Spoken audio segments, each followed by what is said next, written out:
My people, they say wonder shall never end.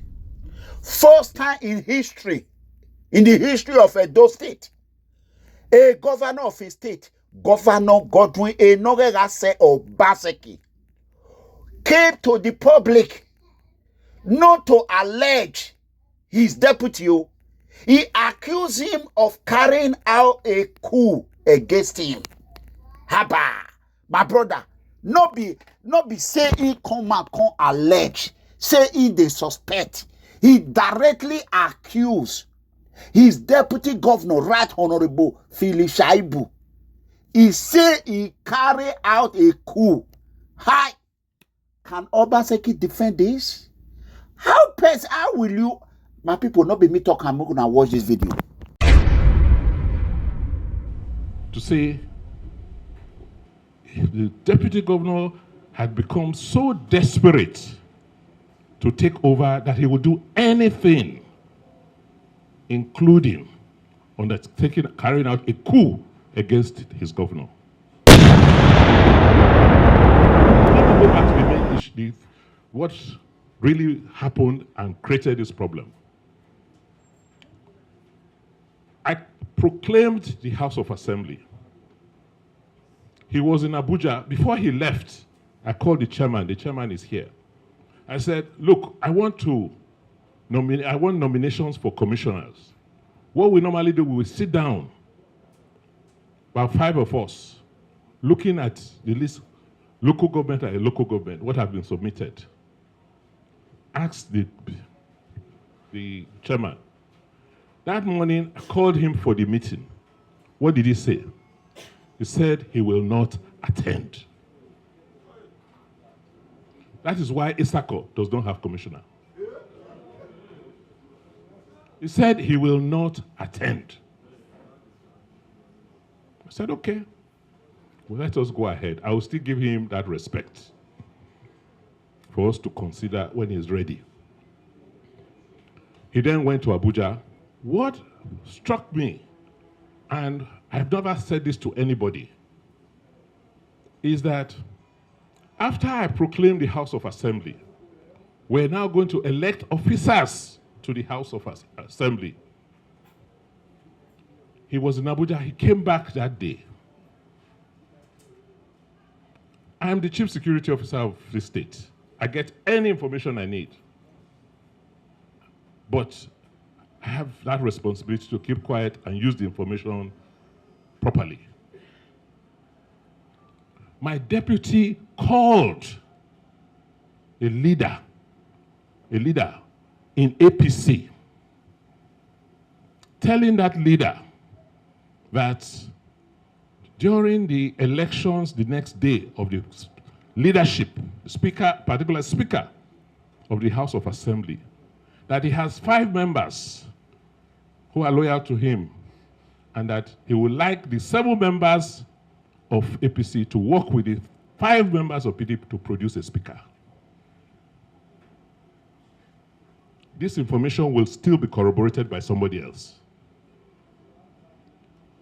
At that point, I called the PDP members to my house just to familiarize with them. And as usual, he tried to barge in. I said, well, you cannot just come to my house. It's my private house, it's not even a government house. You have to have the courtesy.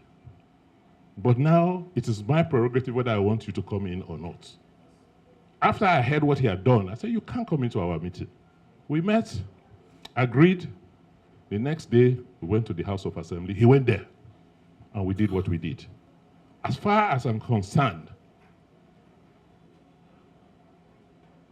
that was not working in our common interest. Why would the deputy governor seek to have another candidate, another speakership candidate, outside of what the governor wants? Are we working together? No. That is where I now knew that we had a problem.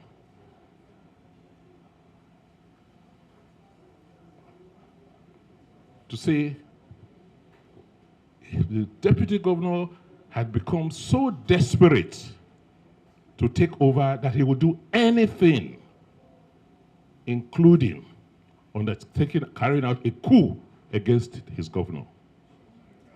How can you say you are loyal and you don't do that sort of a thing?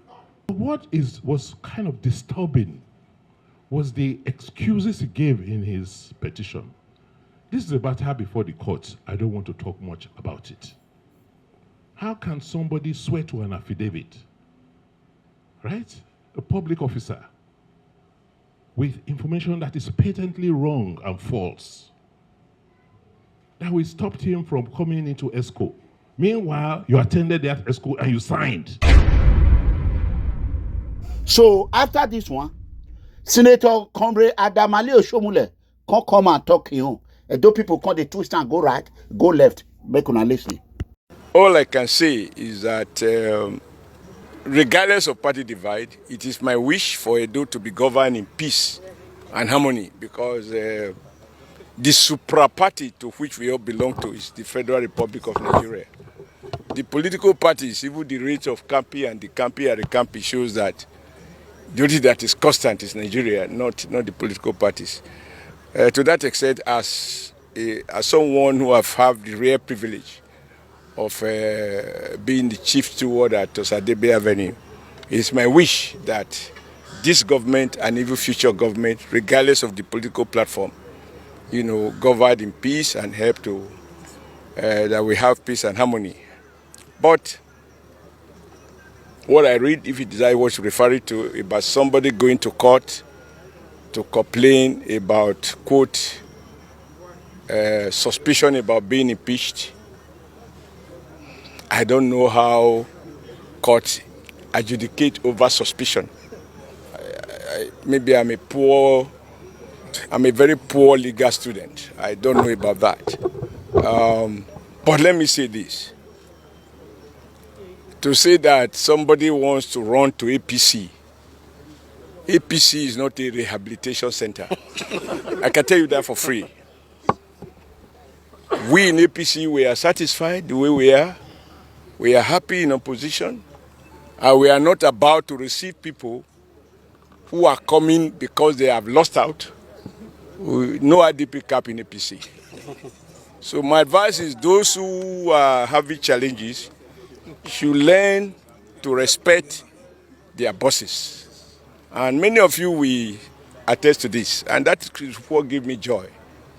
I have always advised people, whoever you work with, be loyal. I was here, I was unable, whether I was right or wrong, it's a matter for individuals to judge. I was unable to support my deputy to succeed me, right? But my deputy never took me to court. And if there are people who profit only from crisis, they cannot have my support. And I also do understand, regardless of what anybody will say, I come from one of the clans from my local government. I'm not talking of Edo State now, from my local government. I come from only one of the clans. And even based on the principle of fairness, it would be nice if only my clan produced governors. But I know that Nigeria doesn't work that way.